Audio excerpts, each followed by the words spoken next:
Doy gloria a Dios por sus vidas, por cada uno de los que están aquí, por cada hogar representado aquí. Y la gloria y la honra sea para el Señor, pero también para los obreros que trabajan y edifican la obra. Bendecimos a los pastores donde se encuentren en esta hora. Pedimos que el Señor les guarde, les cuide y que pueda pronto traerlos de regreso. Amén. Para mí es un privilegio, pero también es una responsabilidad el poder estar en esta tarde aquí delante de ustedes y aún más abriendo la palabra de Dios y compartiéndola. Y déjenme decirle que cada vez que yo me paro delante de la palabra de Dios y delante de personas a las cuales van a recibir la palabra de Dios, para mí, en mi ser, entran muchos nervios y mucho celo. Yo ya estoy muy nervioso. ¿Saben por qué? Porque la responsabilidad de lo que Dios ha hablado a mi vida, las tengo que transmitir a ustedes. Y es una responsabilidad doble. Oren por quienes se paran aquí a ministrar al pueblo de Dios. Necesitan de la oración y del apoyo. Así que les invito en esta tarde a abrir sus Biblias o a encender sus Biblias, aquellos que la tienen en los móviles. Vamos a leer la palabra en la primera carta de Juan, capítulo 1, del 5 al 7.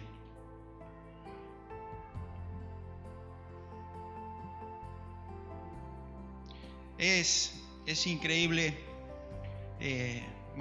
toda la palabra de Dios es increíble, ¿no? Pero hay algo que en el apóstol Juan, y es la simpleza que él tiene para transmitir la palabra de Dios, para transmitir lo que él ha aprendido. Y es algo que debemos usar mucho los hijos de Dios, y es la simpleza y la vida tan simple que es cuando uno se pone en las manos de Dios y deja que Dios actúe. El apóstol Juan es muy claro en el evangelio que él escribe. Es el evangelio universal, es el evangelio considerado para todas las personas. Y cuando escribe estas epístolas, estas cartas, que en principio no se sabe bien a quién van dirigidas, pero sí que sabemos que es para la iglesia del Señor. Por lo tanto, tome esta palabra como para usted. Esta enseñanza es para usted.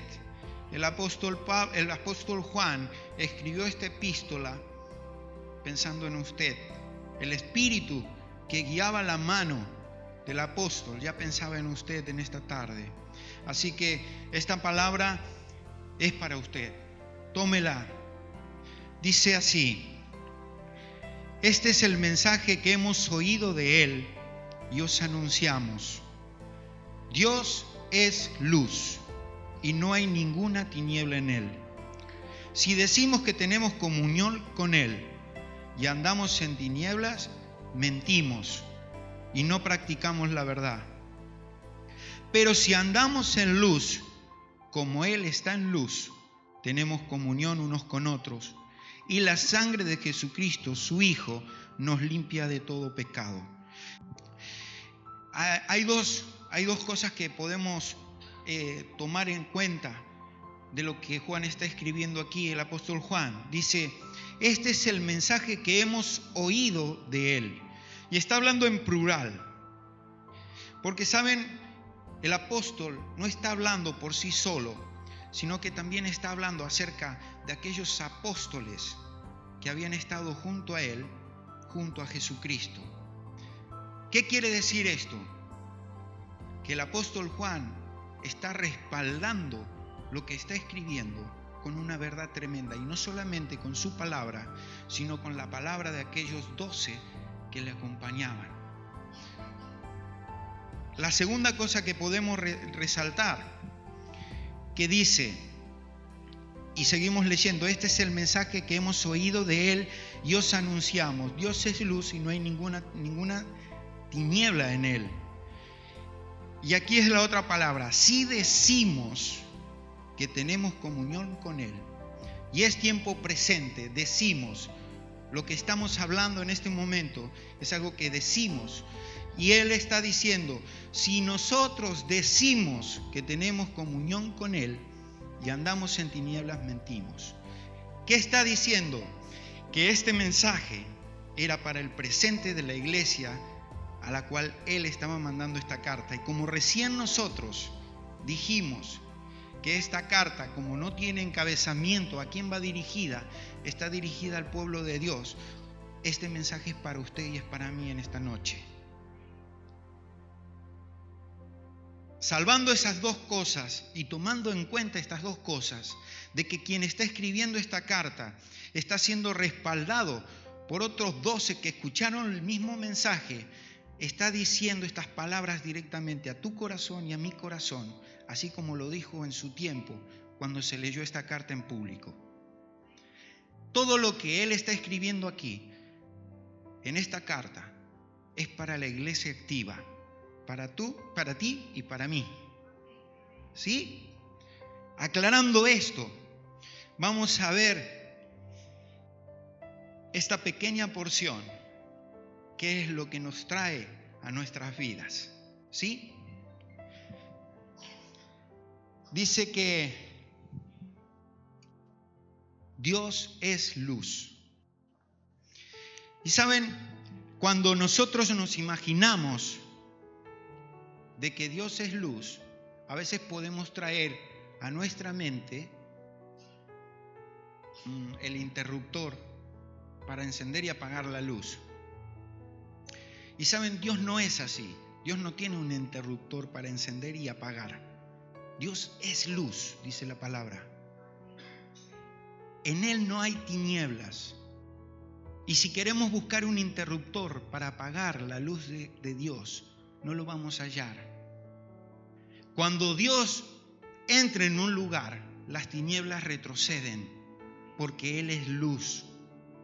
¿Vale? Su esencia es iluminar tu corazón, tu vida, mi vida. La presencia de Dios lo aclara todo. Trae a nuestra vida la claridad. Trae a nuestra vida la luz, porque Él es luz. Ahora hay algo que también dice, si nosotros andamos en luz, y ya nosotros sí que tenemos un interruptor, ¿vale? Porque nosotros vamos a andar detrás de la luz. ¿Está claro lo que les digo? Dios no tiene ningún interruptor. Él es luz. Él es la esencia de la luz. Pero nosotros tenemos que andar en luz, como dice el apóstol aquí. Nosotros vamos a andar en la luz. ¿Y por qué digo de que allí sí aparece el interruptor? Porque según lo que tú quieres, es lo que tú tienes. Dios no te va a dar si tú no quieres. Dios no te va a llevar la luz ni la claridad a tu vida si tú no lo deseas. Por eso el apóstol está diciendo de que nosotros andemos en luz. Y si nosotros andamos en luz, vamos a amar la luz. ¿Por qué escribe el apóstol esto en estos tiempos y a la iglesia en estos días? Porque en ese tiempo la iglesia era confundida por el pensamiento de algunas personas que se denominan gnósticas. ¿Qué eran lo que enseñaban esas personas? Ellos mezclaban un poco de cada religión y la llevaban a la iglesia y la enseñaban, ¿no? Enseñaban que no solamente la fe era lo que podía salvar, sino que había algo más. Que no solamente Jesucristo, por medio de su sacrificio, podía salvar a la gente, sino que tenía que haber algo más. Y así confundían a las personas y a la iglesia en ese entonces. Entonces el apóstol Juan viene a cortar esas enseñanzas que desviaban a la iglesia y que hacían errar a los hermanos débiles. Y déjenme decirle que tristemente existe todavía en nuestras congregaciones un poco de gnosticismo, un poco de creer que yo puedo hacer las cosas, que yo sé por dónde tengo que caminar, que yo entiendo, que yo hago, y el yo aparece muchas veces en nuestras vidas. A mí me pasa, yo no sé si soy el único, pero muchas veces creemos y anteponemos que el poder de Dios puede ser ayudado por lo que nosotros podemos hacer, y entramos a debilitar la luz de Dios en nuestras vidas.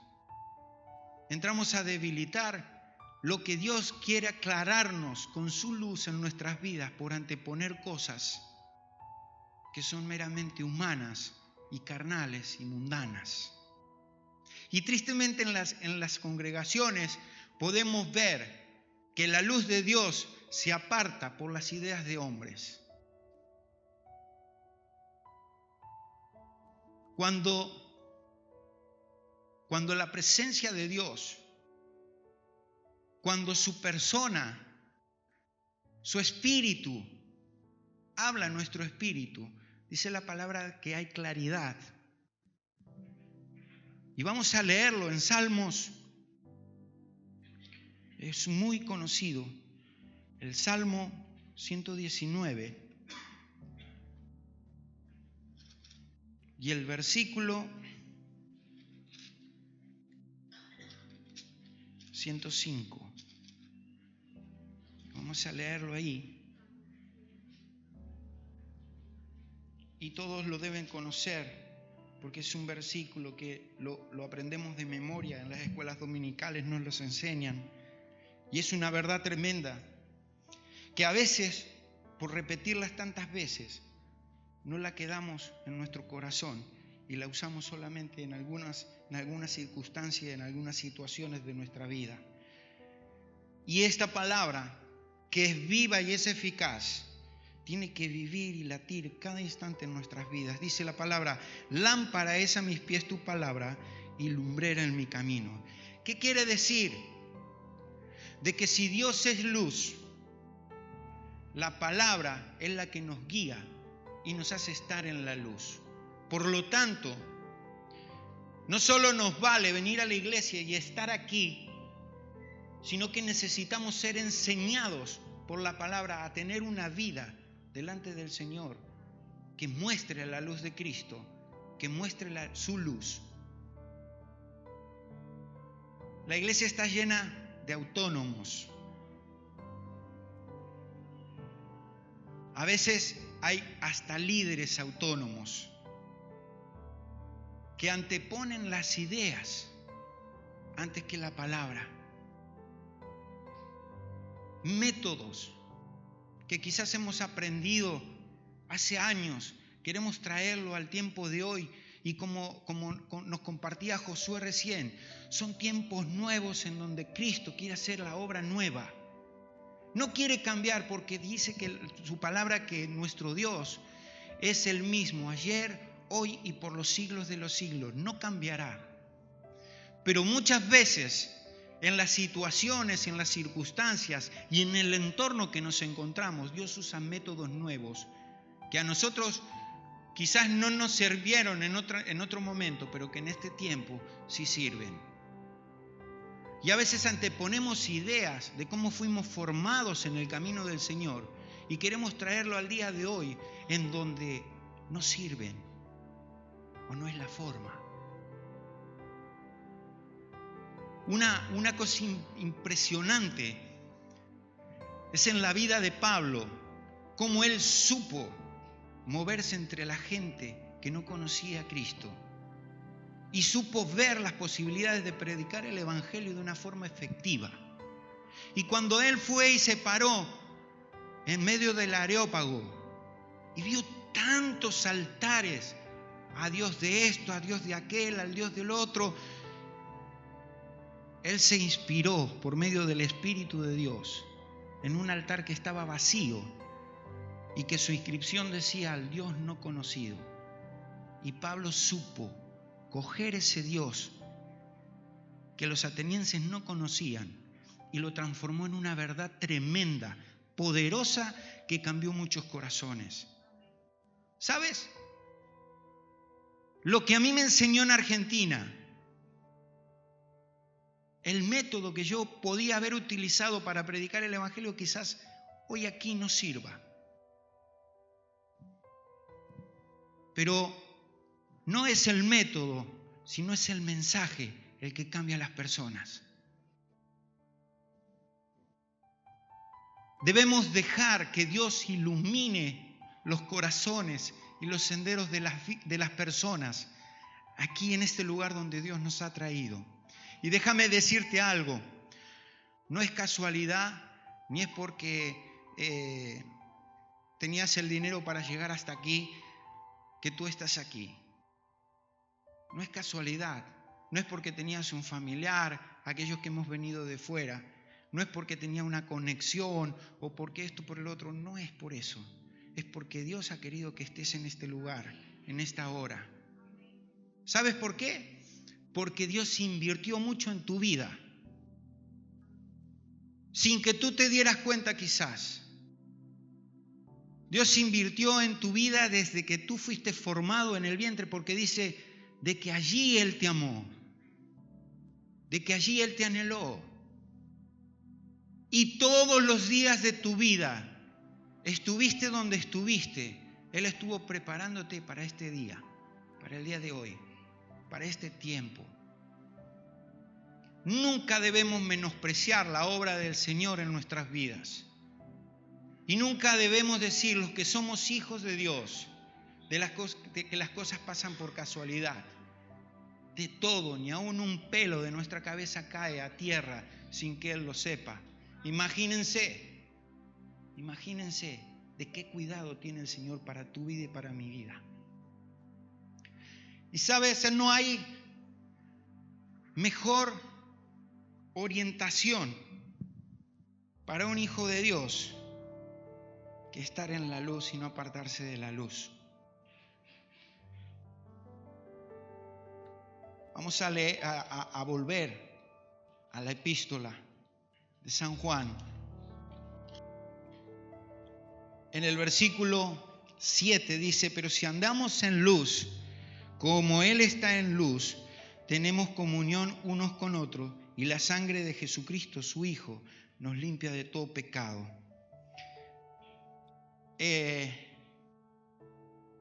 Tristemente también, aquí yo creo que el apóstol Juan está hablando acerca de la vivencia de la iglesia en su interior.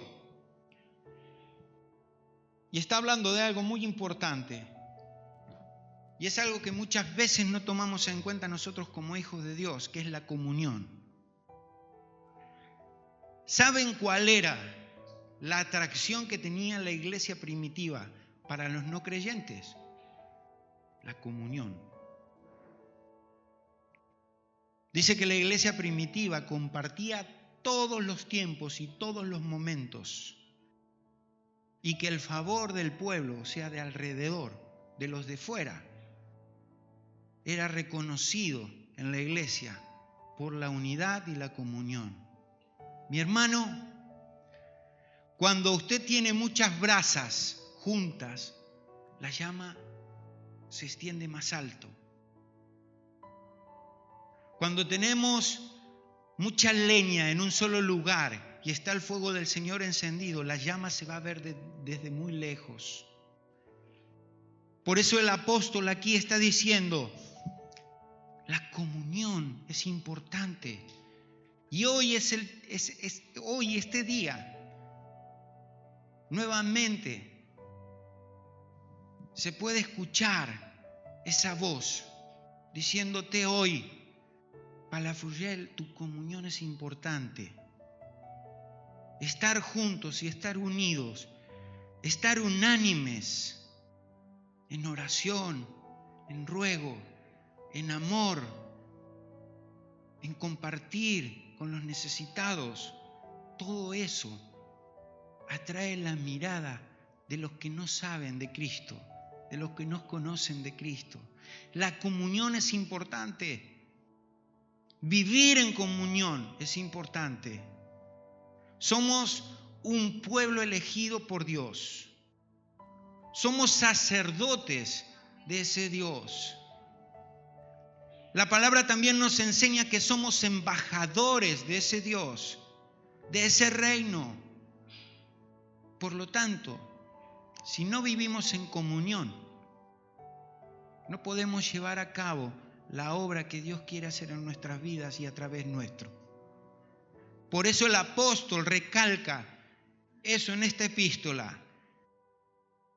Y dice, si decimos, y no me quiero equivocar, pero si andamos en luz, como Él está en luz, tenemos comunión unos con otros. Y en el versículo 8 también hay una cosa que dice, si decimos que no tenemos pecado, nos engañamos a nosotros mismos y la verdad no está en nosotros.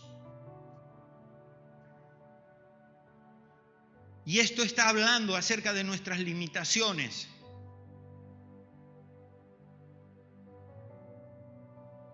¿Sabes? Nunca te tienes que creer de que tú eres santo porque tú lo digas. Y quiero que me escuches bien porque se puede malinterpretar lo que voy a decir, pero es una realidad. Porque tú digas que eres santo, no vas a ser santo. Esa santidad viene respaldado de una vida en santidad. Por lo tanto, si tú vives en santidad, ahí sí que vas a ser santo. Amén. Tu vida. Y allí es donde yo quiero que ustedes tomen la palabra del Señor. Tu vida es importante. Tu testimonio es importante. ¿Por qué los hermanos en la iglesia primitiva y en esos tiempos eran conocidos? Porque sus vidas hablaban de quien vivía y moraba en sus corazones. A veces hasta sin predicar, hasta sin abrir su boca, ellos daban testimonio de quien vivía dentro de sus corazones, de quien moraba dentro de sus corazones. Y hoy, tristemente, podemos decir que el reflejo de aquella iglesia que mostraba se fue perdiendo porque la luz que debía iluminar nuestras vidas se fue retirando de nosotros. Pero doy gloria a Dios. No quiero ser pesimista, sino quiero alentarlos para que la luz de nuestro Dios crezca aún más en sus vidas y traiga claridad a sus corazones. Y que este testimonio aquí, que cada domingo que se abren esas puertas, sea un tiempo de oportunidades para corazones que no tienen a Cristo, se llenen de su presencia. Por una iglesia que se mantiene en la luz, por una iglesia que persiste en la luz y en la verdad, en conocer su palabra, en comer de su palabra cada día. Yo traje 2 libros de estudio. Doy gracias a Dios porque va a haber 2 personas que van a comer de la palabra. Y quiero decirte algo en esta tarde. Nunca te canses de estudiar la palabra. Nunca te canses de comerla. de disfrutarla. Búscate el tiempo necesario, búscate el lugar adecuado, pero come de la palabra. Porque cuando nosotros comemos de la palabra, no va a venir ningún viento de doctrinas que nos va a desviar. Y vamos a permanecer en la verdad. Y aún vamos a cambiar a aquellos que vienen a querernos cambiar. La verdad tiene que inundar tu corazón. La luz de Dios trae verdad. La luz de Dios quita y nos muestra la mentira. Porque se creen que los robos se hacen en la oscuridad. Porque el ladrón sabe que ahí no va a ser visto. ¿Y por qué el Señor representa la verdad con la luz? Porque allí es donde vamos a ver al ladrón venir. Y cuando tú estés en la luz, el enemigo ni siquiera se va a querer acercar a ti. Porque vas a ver dónde estás. Porque va a verte y tú le vas a ver venir. Pero si nosotros andamos en tinieblas, vamos a recibir los ataques del enemigo. Vamos a ver cómo se nos va lo que tenemos cuando viene el ladrón y nosotros no nos damos ni cuenta. Iglesia, hermano mío, y entiéndeme lo que te voy a decir. No esperes en la sabiduría de los líderes. Está aquí. No esperes a comer los domingos o las reuniones. No esperes. Si hay algo tan fácil y tan accesible, es este libro que contiene un tesoro tremendo, que es la verdad de la vida. Cómelo, disfrútalo, vívelo, porque cuando tú lo vivas, vas a disfrutar de la vida verdadera, de la verdad. Y no vas a necesitar, que sí necesitarás de la palabra los domingos, de los jueves, de las reuniones de oraciones, de las reuniones de mujeres, quien venga a ministrar la palabra, porque allí Dios también trae esos bocadillos perfectos para tu vida. Pero vas a disfrutar el manjar continuo. Vas a estar sentado todos los días a la mesa del Rey, comiendo de sus manjares. Y el Espíritu de Dios va a ser ágil en tu vida, porque tú le vas a dejar que se mueva con el poder que Él quiere moverse. Y el testimonio en este lugar crecerá, porque hijos de Dios se entregan a la luz y a la verdad de su palabra. No hay mejor testimonio en un lugar que la presencia de un hijo de Dios. Y déjenme decirlo con el respeto que se merecen. No solamente los pastores tienen autoridad. Dios te da autoridad a ti. Dios te da autoridad para un montón de cosas que quizás los pastores no lleguen ni siquiera a poder hacerla por el tiempo. Pero tu Dios te da a ti un poder extraordinario. Orar por los enfermos, visitar a las viudas, ayudarlas, guiar a los jóvenes, ayudarles. Tantas cosas que puedes hacer, tantas cosas que pueden cambiar en tu vida y cambiar tu entorno. Y solamente tenemos que ir a la luz y a la verdad. Prométanme en algo. Prométanme en algo. Prométanme delante del Señor de que van a necesitar de la palabra de Dios. Yo me puedo olvidar de ese amén, pero Dios no se va a olvidar de ese amén. El compromiso está delante del Señor, no delante mío. Y ojalá, es el deseo de mi corazón. Cuando digo ojalá, es una palabra de allí, árabe, ¿no? Que Dios así lo haga. Que Dios así lo haga en su vida. Que Dios pueda poner esa semilla y ese hambre por su palabra y esa necesidad de estar en la presencia de su luz para que nuestras vidas puedan cambiar de la forma que Él quiere que cambiemos.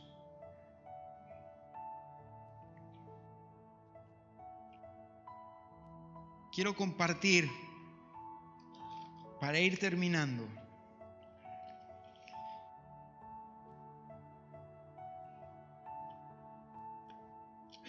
allí mismo en el Salmo 119, en el Salmo 121, dice algo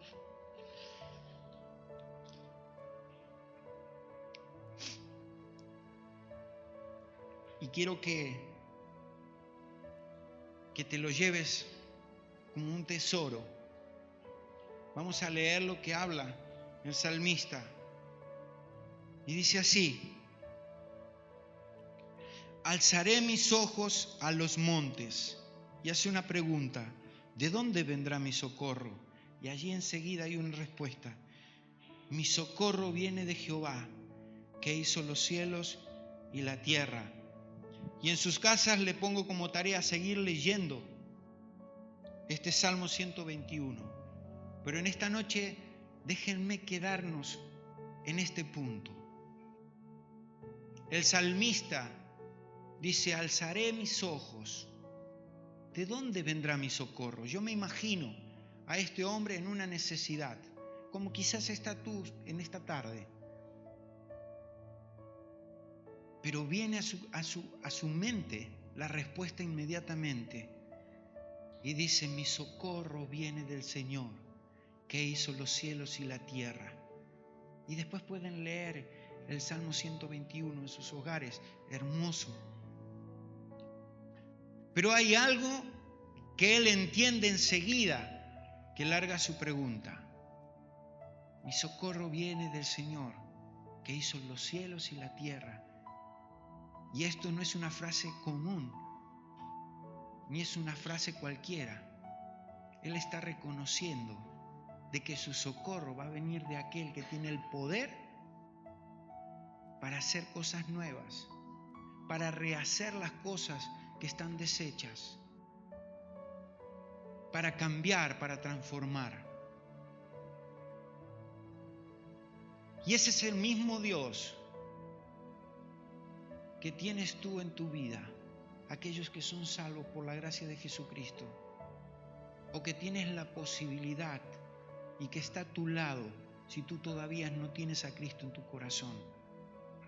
Ese mismo Dios que el salmista pedía una solución y que él enseguida reconocía de que venía de ese Dios poderoso la salvación y el socorro. Allí está Dios en tu vida cuando tú lo necesitas, cuando tú le buscas. Él se deja encontrar. Él está dispuesto. No hay que pedir una cita especial. Él está allí para socorrerte.